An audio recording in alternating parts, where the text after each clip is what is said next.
안녕하십니까. 자동차 읽어주는 남자 이상입니다. 오늘은 제가 자동차 설명 말고 제 개인적인 얘기를 해볼까 합니다. 제 개인적인 얘기도 물론 자동차에 관련된 얘기예요. 제가 현재 이제 벤츠 E클래스, 정확히 말씀드리면 벤츠 E350 쿠페 모델을 지금 5년간 타고 있어요. 5년간 거의 9만 킬로 가깝게 타고 있는데 5년간 9만 킬로 벤츠 E클래스를 타면서 제가 개인적으로 느꼈던 부분들을 여러분들께 공유해드리고자 오늘 영상을 한번 준비해봤습니다. 국내에서 벤츠 운행하시는 분들도 정말 많으시고 E클래스 타시는 분들도 많으시고 앞으로 벤츠 고려하시거나 구매하실 분들도 정말 많으실 거라 예상이 들어요. 그래서 제가 개인적으로 5년간 벤츠 E클래스를 타면서 느꼈던 부분들을 여러분들께 오늘 말씀드려볼까 합니다. 오늘도 한번 목차를 준비해봤습니다. 제가 항상 좋아하는 목차 만들기예요. 그래서 목차를 보시면 제 차량 소개 및 특징, 제 차량을 간단하게 한번 말씀을 드리고요. 그리고 주행 성능 부분, 편의상, 그리고 애프터 서비스, 그리고 유지비는 어느 정도 들었는지, 그리고 5년간 타보니 브랜드 만족도는 어떤지에 대해서 오늘 한번 여러분들께 말씀드리려고 해요. 그래서 주행 성능이나 편의상 부분은 별을 5개 만점에 몇 개 정도 줄 수 있는지를 기준으로 여러분들께 오늘 한번 설명을 드려볼까 합니다. 그러면 먼저 차량 소개 한번 먼저 드리도록 할게요. 제 차는 2013년에 이제 출고를 받았고요. 그래서 정확한 날짜는 4월 5일 식목일에 출고를 받았어요. 그날 비가 왔어요. 정확히 제가 기억합니다. 한 4시 반 정도? 5시 반이었나? 아무튼 좀 저녁이었어요. 그래서 비가 너무 많이 왔는데 그날 너무 차를 받고 싶어서 다음날 가져가라던 그 담당 딜러의 만류에도 불구하고 그냥 타고 나갔습니다. 유리막 코팅도 되어 있었는데 너무 타고 나가고 싶어서 그냥 타고 나갔어요. 그래서 그만큼 저도 정말 간절히 기다리고 너무나도 원했던 그런 차였기 때문에 너무 신나는 마음으로 비가 왔지만 바로 그냥 데리고 나갔을 정도로 너무나도 행복했던 그때가 떠오르네요. 그래서 저는 더클래스 효성에서 출고를 했고요. 그리고 그 출고 당시에 프로모션이 있었어요. 어떤 프로모션이 있었냐 하면 소모품 평생 무료 교환 프로모션을 하고 있었어요. 딱 그 E클래스 쿠페 모델만 그 프로모션을 하고 있었기 때문에 저는 지금까지 운행하면서 한 번도 소모품을 돈 주고 바꿔본 적이 없습니다. 보증 기간이 끝났음에도 불구하고 저는 지금까지도 무상으로 소모품을 교환하고 있어요. 이게 굉장히 메리트가 컸어요. 그래서 이게 구매를 결정하는 데 있어서 또 굉장히 중요한 역할을 하기도 했고요. 처음에는 이제 벤츠 GLK, 그때는 GLK 심사의 품격에서 장동건 씨가 GLK 타고 나왔던 바로 그때라 GLK가 바로 엄청 핫할 때였어요. 그 페이스리프트가 돼서 한번 모델 체인지가 됐던 그 모델이었는데 원래 그거를 알아보러 갔었어요. 이제 집에 세단이 3대가 있어서 이제 세단은 그만 사자, 이제 SUV를 한번 사보자 해서 GLK를 보러 갔는데 보니까 E클래스 쿠페가 너무 예쁜 거예요. 그래서 E클래스 쿠페를 사야겠다 해가지고 GLK 시승을 해봤는데 확실히 이제 아직 나이도 좀 젊다 보니까 좀 쿠페형, 좀 스타일리시한 걸 타보자 해서 이제 E350 쿠페를 구입하게 됐죠. 이제 E350 쿠페는 3500cc에 가까운 3498cc고요. 그리고 V6 6기통 자연흡기 엔진입니다. 요즘에는 다 터보 엔진으로 나오기 때문에 요즘 보기 드문 자연흡기 엔진이에요. 그래서 굉장히 그런 질감도 좋고 터보와는 또 다른 그런 이 차만의 매력이 있습니다. 그리고 306마력에 37.8토크, 그래서 굉장히 높은 출력은 아니지만 그래도 낮은 출력도 아니고 일상 주행하고 조금 속도 내는 데 있어서 전혀 부족한 스펙은 아니에요. 그래서 주행 성능도 가속 성능도 굉장히 만족하며 타고 있습니다. 그리고 현재 마일리지는 약 89,000km 정도 탔습니다. 5년 된 거 치고 많이 타지는 않았어요. 그래서 저도 주행거리가 많지도 않고 차를 그렇게 예전엔 자주 탔지만 요즘에는 그냥 출퇴근만 하는 정도이기 때문에 주행거리가 그렇게 많지는 않습니다. 그리고 이제 현재 E클래스 쿠페나 카브리올레는 E클래스 바디를 기반으로 해요. 하지만 이전 W212, 현재 E클래스가 W213이라는 코드명을 가지고 있고 이 앞전에 현재 제가 타고 있는 E클래스가 W212라는 코드명을 가지고 있었습니다. 그래서 그 모델은 이제 쿠페나 카브리올레가 이전 CLK 아시죠? C클래스 기반의 그런 모델입니다. 그래서 CLK 기반으로 만들어졌기 때문에 현행 E클래스 쿠페나 카브리올레보다는 조금 뒷공간이 좁아요. 실내가 조금 더 작다라는 것이죠.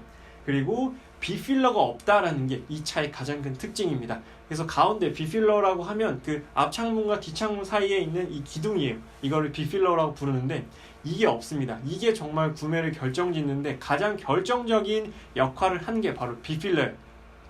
사실 빗필러가 없는 차가 벤츠에서 이제 카브리올레나 컨버터블을 제외하고 E클래스 쿠페와 S클래스 쿠페밖에 없습니다. 그 당시에는 뭐 CL클래스는 단종됐기 때문에 S클래스 쿠페와 이제 E클래스 쿠페밖에 없었기 때문에 S클래스 쿠페는 너무 비쌌고, 그래서 E클래스 쿠페를 본 순간 와, 너무 멋지다. 이 빗필러가 없는 이 창문을 다 내렸을 때 정말 라인이 너무나 섹시하고 너무나 아름답습니다. 이거는 누가 봐도 반할 수밖에 없어요. 남녀노소 한 번 더 쳐다보게 되고 너무나 정말 매력적인 차량이에요. 그래서 그게 가장 제 마음에 들었고요. 그리고 이제 5개의 클러스터, 그 계기판에 보시면 요 뭐 속도 나오고 뭐 여러 가지 메뉴 나오는 거 있잖아요. 그걸 클러스터라고 하는데, 그게 제 E클래스에는 5개가 있습니다.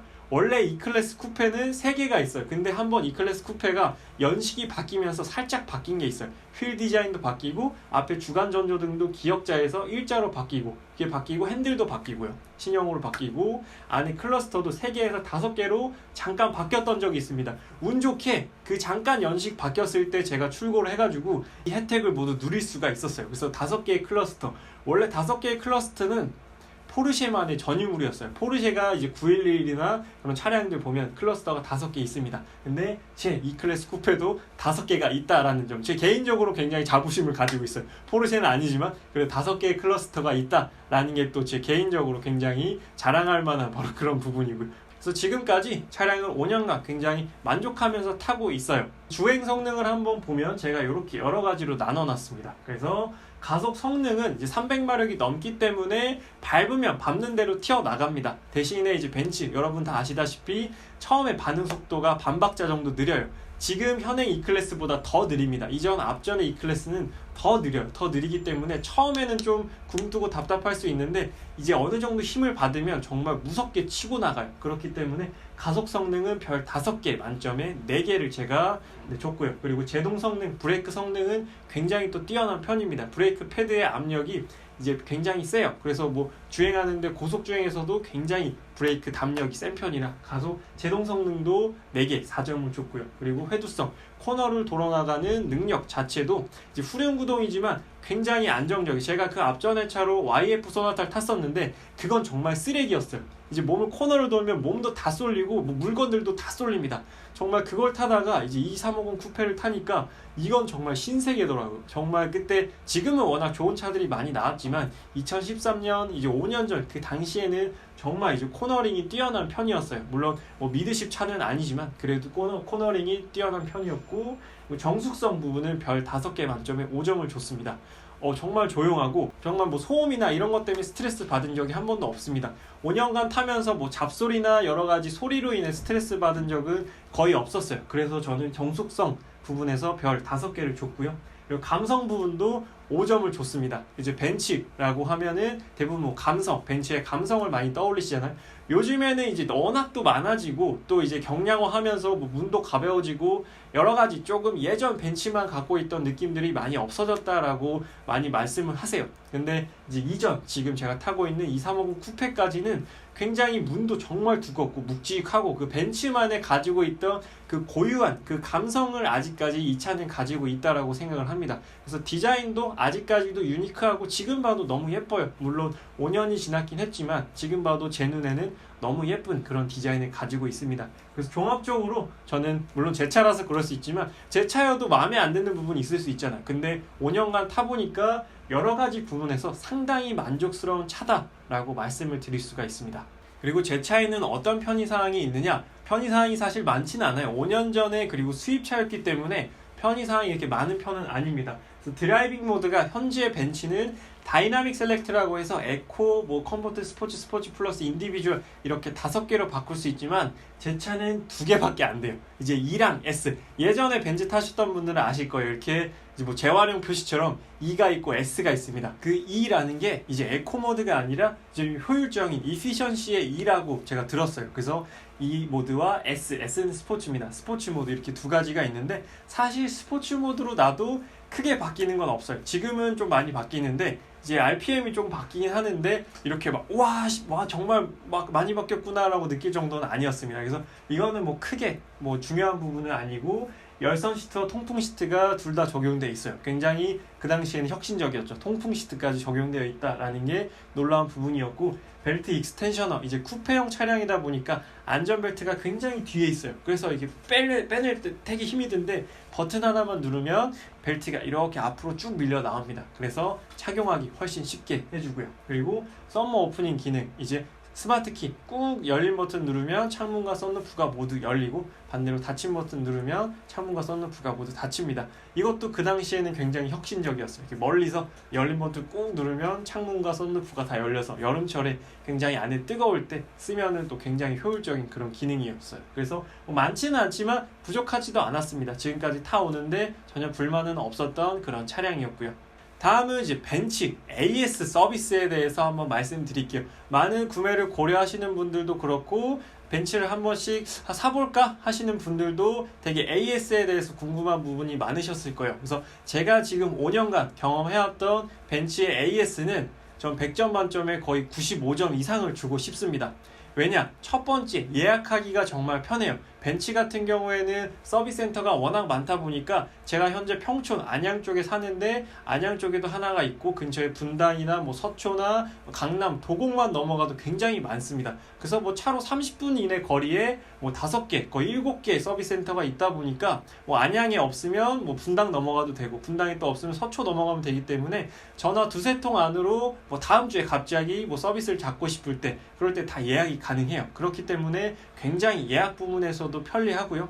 그리고 갔을 때도 굉장히 좀 친절하고 좀 그런 응대가 굉장히 빠른 편입니다. 그리고 그런 고객 대기실 같은 것도 뭐 물론 차등이 있긴 하지만 크기에 따라서, 그래서 굉장히 또 고객 대기실도 편하고 좀 고급스러운 분위기였어요. 차분하고. 그래서 이런 부분들로 봤을 때, 그리고 뭐 서비스를 받고 나서 그런 더러운 게 묻어 있었다거나 뭐 하자가 발생했다거나 그런 경우는 거의 없었습니다. 뭐 서비스 받고 나서 그런 거 있잖아요. 뭐 볼트가 떨어져 있다든지, 뭐 그런 뭐 발자국이 묻어 있다든지, 그런 부분은 한 번도 제가 경험한 적은 없었어요. 서비스 AB를 이제 매년 받기도 하고 여러 가지 점검을 많이 받았었는데, 한 번도 AS를 받으면서 벤츠 AS 구린데 이런 생각 해본 적은 없습니다. 제 차가 이제 한 4번 정도 사고가 난 적이 있어요. 다 근데 세워놨는데 누가 와서 박은 겁니다. 주차해놨는데 와서 박고, 뭐 세워놨는데 와서 박고, 거의 다 100대0 그런 과실로 제가 뭐 크게 돈 들어간 건 없지만 그래도 좀 찜찜하잖아요. 그래도 계속해서 범퍼도 바꾸고 뭐 보닛도 한번 바꿨습니다.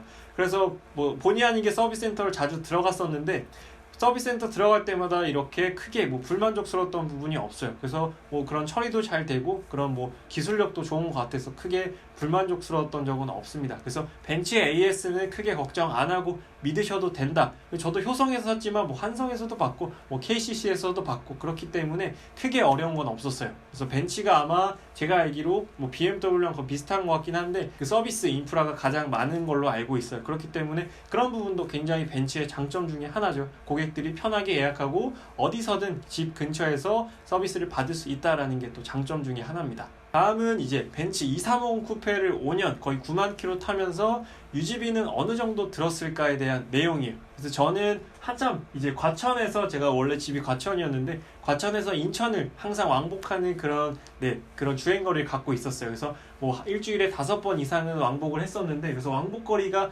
굉장히 많았어요. 거의 90km였습니다. 그래서 거기만 왕복한 게 아니라 뭐 다른 뭐 개인적인 약속이나 뭐 다른 일을 보러 갔을 때 더 많이 다녔기 때문에 한 달에 유류비만 거의 80만 원이 나왔어요. 물론 가끔 고급유를 넣긴 했지만 항상 고급유를 넣은 건 아닙니다. 가끔씩 일반유도 넣고 고급유도 섞어가면서 넣었어요. 그래서 거의 한 달에 유류비만 80만 원 정도 나왔다라고 보시면 되고요.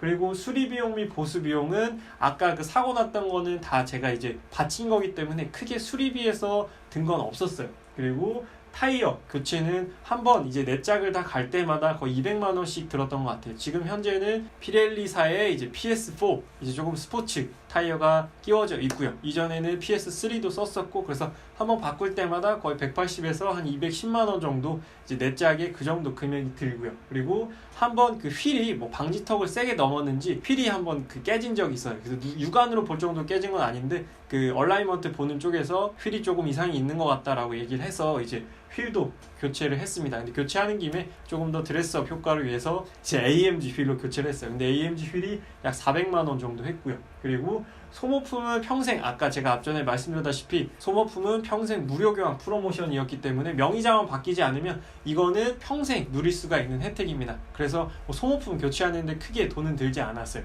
일단 이게 가장 매력적인 부분이었죠. 그래서 수리 및 보수 비용은 크게 들지는 않았습니다. 타이어야 항상 바꿔야 되는 부분이고, 휠은 안 바꿔도 되는 부분이었는데 제가 조금 욕심 부려서 멋있는 걸로 바꾸다 보니까 좀 금액이 나오긴 했는데, 그래서 유류비 부분만 조금 부담되지 그 외의 것들은 운행하는 데 있어서, 유지하는 데 있어서 크게 부담스러운 정도는 아니었다라고 말씀을 드릴 수가 있어요. 요즘에는 자연흡기 말고 터보로 나오고 연비도 훨씬 더 좋아졌기 때문에 유류비 부담도 같은 E클래스, E300이나 E350 모델도 크게 부담이 없다라고 생각이 들어요. 네, 가장 마지막 이제 브랜드 만족도입니다. 과연 5년간 벤츠 E350 쿠페를 타면서 얼마나 만족했느냐에 대해서 말씀을 드릴 텐데요. 제가 벤츠를 그때 GLK를 시승할 때 담당 딜러가 했던 말이 아직도 생각나요. 이제 벤츠는 타면 탈수록 만족하는 차가 바로 벤츠다 라고 담당 딜러가 저한테 얘기를 했는데, 그때는 이제 귀등으로 들었죠. 에이, 또 차 팔려고 또 그렇게 얘기하네 했었는데, 정말 타다 보니까 1년, 2년, 3년, 4년 이렇게 매년 지날수록 점점 더 만족스럽더라고요.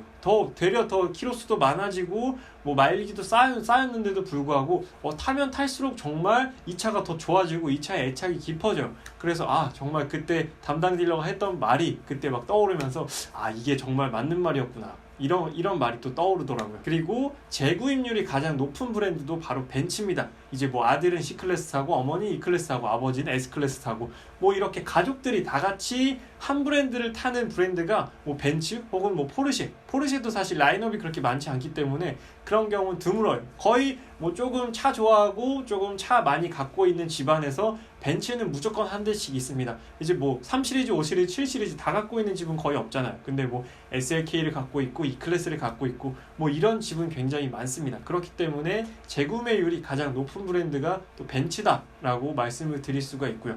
타다 보니까 이제 벤츠는 이제 BM이나 다른 아우디에 비해서 조금 날티 난다라고 하죠. 그 날티가 굉장히 적은 브랜드입니다. 그래서 타면서도 굉장히 이제 타인의 시선, 저도 그런 걸 고려 안 할 수는 없잖아요. 그래서 타인의 시선에서도 굉장히 만족스러웠고, 그런 고급스러운 그런 디자인이나 외관 디자인, 그리고 편안한 드라이빙, 그런 느낌도 굉장히 좋았고요. 그래서 여러모로 참 만족스러웠던 브랜드가 바로 벤츠였습니다. 저도 벤츠를 5년간 타보니까 왜 사람들이 벤츠를 좋아하고 벤츠를 계속해서 관심을 갖고 벤츠를 구입하려 하는지 알 것 같더라고요. 그래서 마지막 질문으로 제가 한번 제 자신에게 준비를 해봤습니다. 또다시 벤츠를 구입할 의향이 있는가를 제 자신에게 물어봤을 때 저는 자신있게 예스라고 말씀드릴 수가 있어요. 그래서 여러 가지로 만족했기 때문에 사실 불만족스러웠던 부분이 거의 없어요. 제규어나 랜드로버, 다른 브랜드 BMW도 그렇고 되게 사고 나서 후회하거나 아쉬운 부분들이 많잖아요. 그렇게 되면 다음에는 나 BM 안 사, 다음에는 랜드로버 안 사, 고장 계속 나고 서비스도 어떻고 이렇게 말 나올 수가 있는데, 벤츠는 한 번도 그렇게 조금 실망스럽다라는 느낌을 받은 적이 없습니다. 물론 벤츠를 타고 계신 분들께서도 실망하거나 조금 차의 상태가 안 좋아서 불만을 가지고 계신 분들 많으실 텐데, 저는 다행히 뽑기가 잘 됐는지 지금까지 한 번도 고장이나 잡소리나 그런 걸로 스트레스 받은 적이 없어요. 그래서 저는 개인적으로 되게 만족하는 브랜드입니다. 그래서 만약에 또 사게 되면 벤츠를 또 살 것이다 라고 말씀을 드릴 수가 있고, 혹시나 사게 되면, 살 수는 없지만 사게 되면 S클래스 중에서도 S350D가 되게 매력적이더라고요. S450이나 560은 너무 유류비나 그런 사장님 차 같기도 한데, 이제 S350D 같은 경우에는 숏바디고 둘이 타고 뒤에 아이 태우기에 딱 좋을 것 같아서 S350D 정도 되게 노려보고 있는데, 너무 비싸서 살 수는 없을 것 같습니다. 나중에 되게 되면은 한번 도전해보고요. 일단 사게 되면 저는 벤츠를 또 사게 될 것 같다라는 말씀을 드리고 싶습니다. 그래서 오늘 제가 제 개인적으로 이제 벤츠를 5년간 9만 킬로 정도 타면서 느낀 부분을 여러분들께 전달을 드리고자 이렇게 한번 준비를 해봤는데, 좀 도움이 되셨으면 좋겠어요. 벤츠가 이런 브랜드고 실제 오너가 느꼈던 그런 여러 가지 부분들 중에서 되게 만족스러웠다라는 부분을 전달드리고 싶었습니다. 벤츠 E클래스 350 쿠페를 타면서 느낀 점은 여기서 마치도록 하겠습니다. 저는 자동차 읽어주는 남자 이상이었습니다. 감사합니다.